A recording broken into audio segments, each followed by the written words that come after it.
JP, నువ్వు election లో independent గా గెలిస్తే సీఎంతో మాట్లాడి నిన్ను మళ్లీ పార్టీలోకి చేర్చుకుని మినిస్ట్రీ వచ్చేలా ప్లాన్ చేస్తా. బట్ నువ్వు నా మాట వినాలి. మీరే ప్రపోజల్ పెట్టినా నాకు ఓకే రుచిదేవి. చెప్పండి మిస్టర్ రావు. మీరిద్దరూ ఇలా పోట్లాడుకోవడం రుచి గారికి ఇష్టం లేదు. ఈ మధ్య జరిగిన ఎలక్షన్ లో నాయకులు ఎగబడి 3 లక్షలకో 4 లక్షలకో పదవులు కొనుక్కుంటున్నట్టు మీరు కూడా ఓటర్లని పాట పాడి కొనుక్కోండి. నాకు ఎలాంటి అభ్యంతరం లేదు రుచి గారు. Good, let's shake hand.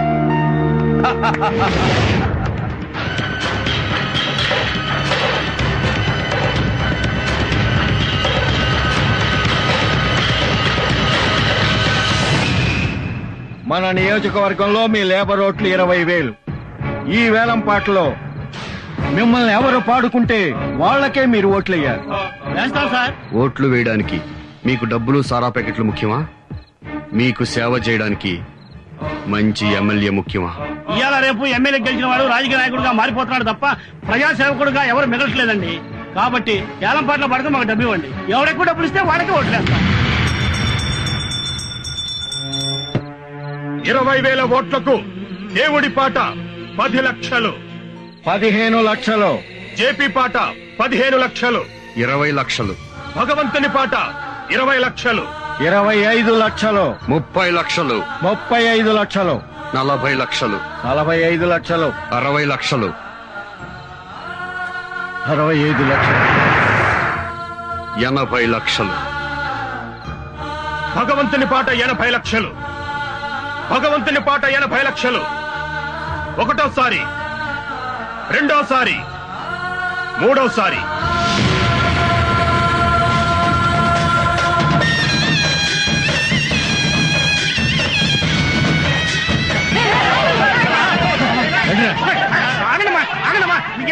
Labour ఓట్లు అయితే మనకు పక్కా అయిపోయినాయి. మిగతా మిడిల్ క్లాస్ ఓట్లున్నాయి. అయ్యేం చేద్దాం తమ్మి?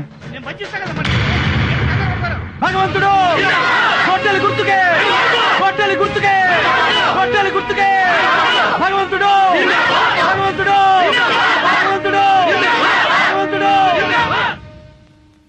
ప్రజాస్వామ్యానికి ఆక్సిజన్ లాంటి ఓటర్ మహాశైలారా, హైదరాబాద్ కి విమాన మార్గం ఉంది, హైదరాబాద్ కి రైలు మార్గం ఉంది, హైదరాబాద్ కి రోడ్డు మార్గం ఉంది.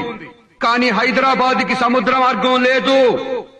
మీరు నన్ను ఎమ్మెల్యేగా గెలిపిస్తే హైదరాబాద్ కి ఓడరేవు తీసుకొస్తానని మీ అందరి దగ్గర మనవి చేసుకుంటున్నాను. నీకు బుద్ధి ఉందా అని అడుగుతున్నా, నీకు జ్ఞానం ఉందా అని అడుగుతున్నా. హైదరాబాద్ కు ఓడరేవు ఎలా తప్పిస్తావురా పిచ్చివా? తెప్పించి తీరుతానని మీకు మనవి చేసుకుంటున్నాను. రాజకీయాల్లో ఇటువంటి లోఫర్లు చేరి భ్రష్టు పట్టిస్తున్నారు. ఓడరేవు తెప్పిస్తానంటండి. అసలు ఏం మాట్లాడుతున్నారో తెలుసా? నేనేం మాట్లాడుతున్నానో నాకు తెలుసు. హైదరాబాద్ కి ఓడరేవు తెస్తానని మీకు చెప్పా, చెప్పింది చేస్తానని మీకు మరొకసారి మనవి చేస్తున్నాను. ఓడరేవు తేవాలంటే హైదరాబాద్ లో సముద్రం ఉండాలి కదండి. ఓడరేవు తేవాలంటే సముద్రం కావాలని నాకు తెలుసు. సముద్రం ఎలా తెస్తాడని ప్రశ్నిస్తున్నా. సముద్రం ఎందుకు తేలేము?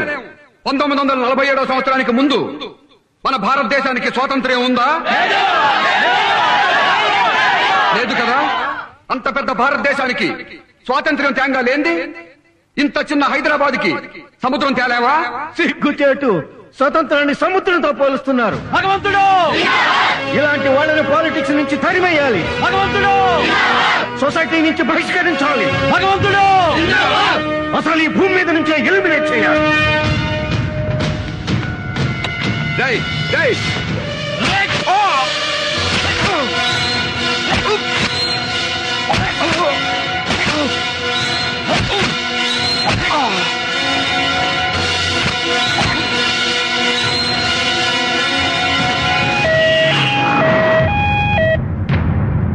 ముఖ్యమంత్రి గారు, ఉళ్ళంతా కత్తులతో పొడిచిన వాడు బతికి బయటపడ్డాడంటే నిజంగా భగవంతుడేనండి.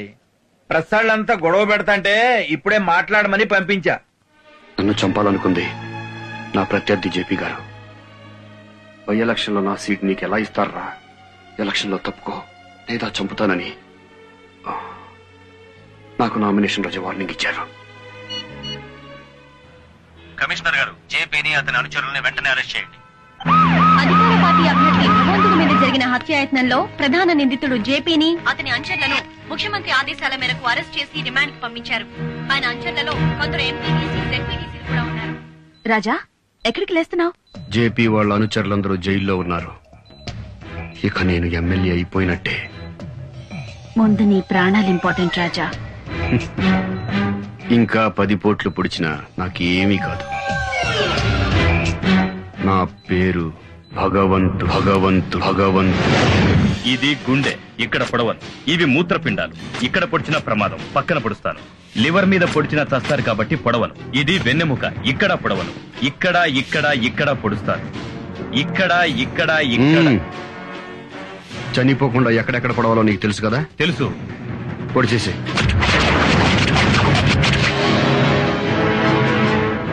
నేను పొడిపించుకున్న ప్రతి పోటు రేపు పడే 10,000 ఓట్లకు సమానం. 10,000 ఓట్లకు సమానం. 10,000 ఓట్లకు సమానం.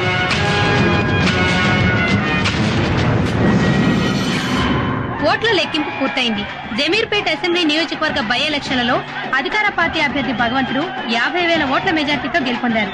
ప్రత్యర్థులు మాజీ ఎమ్మెల్యే జేపీ మరియు ప్రతిపక్ష పార్టీ అభ్యర్థి రాజబాబులను చిత్తుగా ఓడించి అత్యధిక మెజార్టీతో గెలుపొందడం గమనార్హం.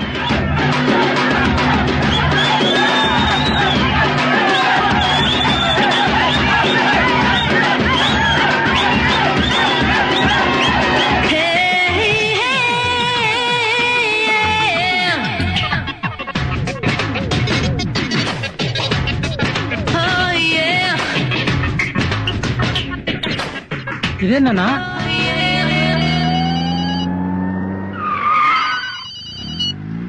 హలో, ఏమ్మా ఊరేగింపు ఎక్కడ దాకా వచ్చింది? ఎక్కడన్నా బయలుదేరి 4 అడుగులు వేసామో లేదో రుచి గారు వచ్చి అన్నం తీసుకుపోయింది. రుచి గారు తీసుకెళ్ళటం ఏంటయ్యా? అవతల పార్టీ ఆఫీస్ లో సీఎం గారు వెయిట్ చేస్తున్నారు. సీఎం వెయిటింగో ఇంకెవరు వెయిటింగో ఎవరికి తెలుసన్నా? అన్న మాత్రం వెళ్ళిపోయాడు. పోనీ ఎక్కడికి వెళ్ళారో తెలుసా? ఇలా అయితే చాలా కష్టం. రాజకీయాల్లో ఎంత తొందరగా పైకి పెరిగితే అంత తొందరగా కిందకి దిగజారుతారు. ఎగ్జాంపుల్ నువ్వే. నిన్న కాక మొన్న రుచిదేవి పరిచయం అయితే అప్పుడే కొంపలో దూరేయటమేనా? అరే, నేను సీఎం గారు నిన్ను అభినందించడానికి వస్తే ఎంతసేపు వెయిట్ చేయాలా నీ కోసం?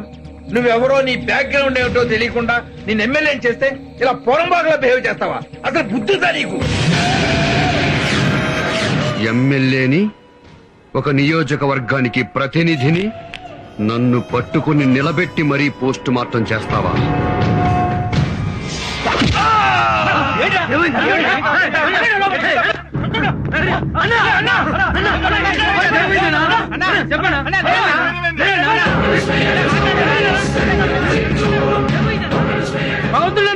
అన్నకేమైందన్నా? సోమశిలేశ్వరరావు గారు ఆవేశపడ్డారు. హార్ట్ అటాక్ వచ్చింది. హాస్పిటల్కి తీసుకెళ్దాం.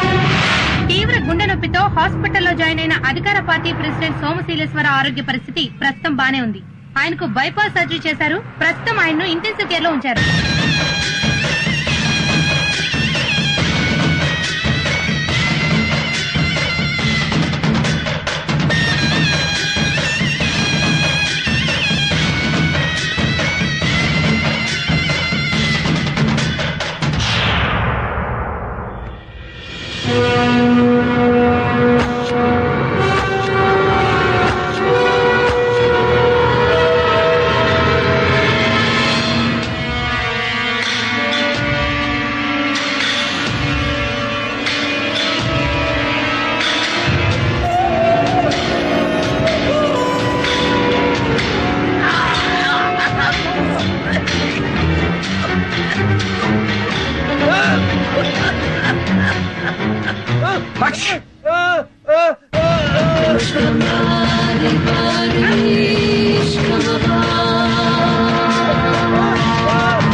ఏమైందన్నా? నేను వచ్చానన్నా. అన్నా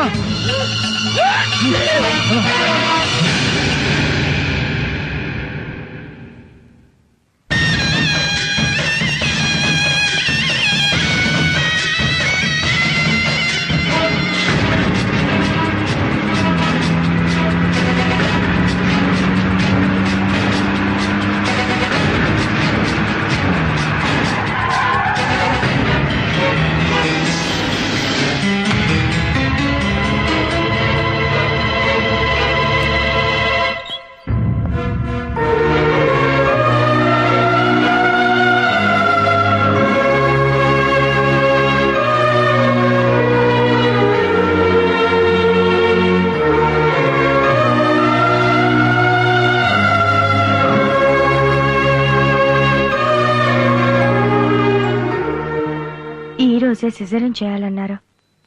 అందుకే మీకు కబురు పంపించాను. సిజేరియన్ చేస్తే నా భార్య చనిపోతుంది కదా. మీ భార్యకి బ్రెయిన్ డెడ్ అయిన రోజే తను గర్భవతి అనే సంగతే కాదు, అసలు తను బ్రతుకున్న సంగతి కూడా తనకి తెలియదు. 5 నెలల నుండి వెంటిలేటర్స్ ద్వారా తనని కాపాడుకుంటూ వస్తుంది. కేవలం ఈ డెలివరీ కోసమే కదా.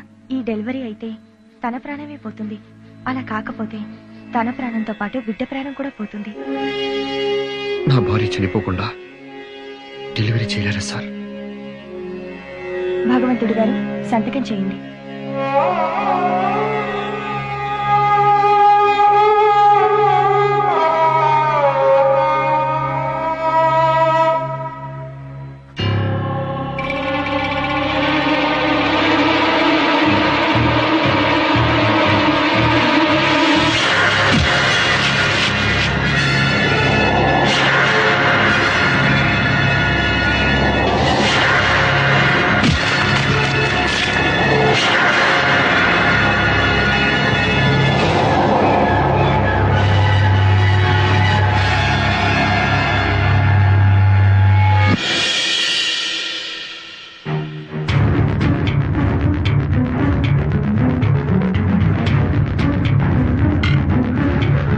తాగరా.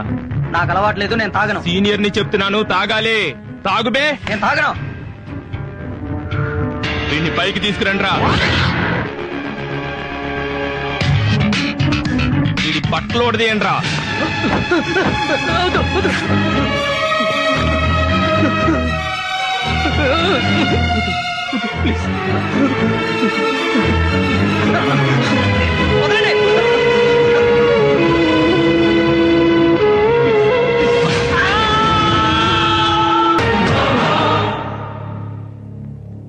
నేను ఆ కాలేజీకి వెళ్ళాను సార్, ఊరు వెళ్ళిపోతాను సార్. ఈ కాలేజ్ లో ఇలా జరగడం ఫస్ట్ టైం కాదు సార్. లాస్ట్ ఇయర్ పద్మ అనే అమ్మాయి కూడా ఆత్మహత్య చేసుకుంది. అప్పుడు కూడా ఈ కాలేజ్ చైర్మన్ భాష పట్టించుకోలేదు.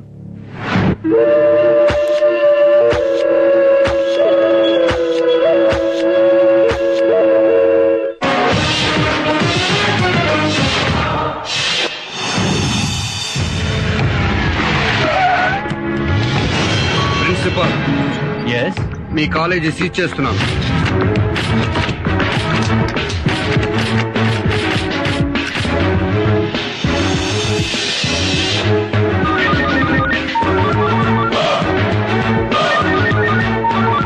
వాడేనా చూడు.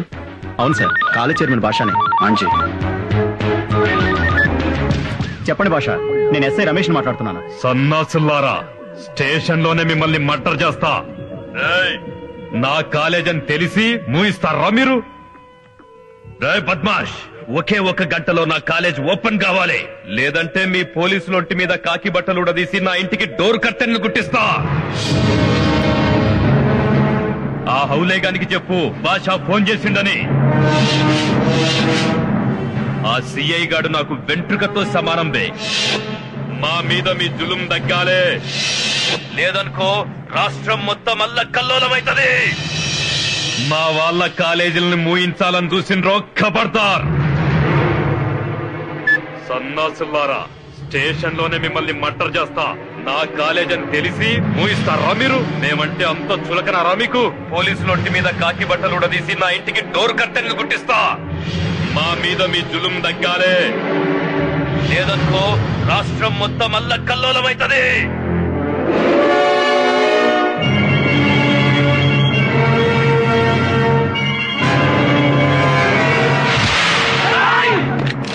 కదిలేరా కాల్చి పారేస్తారు నా కొడకల్లారా.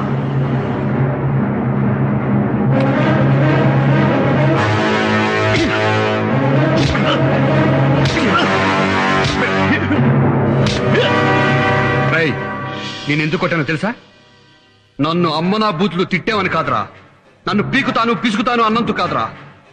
మా కాకి బట్టల్ని డోర్ కట్టెన్లు గాను సోఫా కవర్లు గాను కుట్టించుకుంటా అన్నావు చూడు, అందుకు కాదురా. మా వాళ్ళంటే అంత చులకనా అన్నావు చూడు, అందుకురా కొట్టాను. మా వాళ్లకు రక్షణ లేదన్నావు చూడు, అందుకు కొట్టాను రా బేవకు.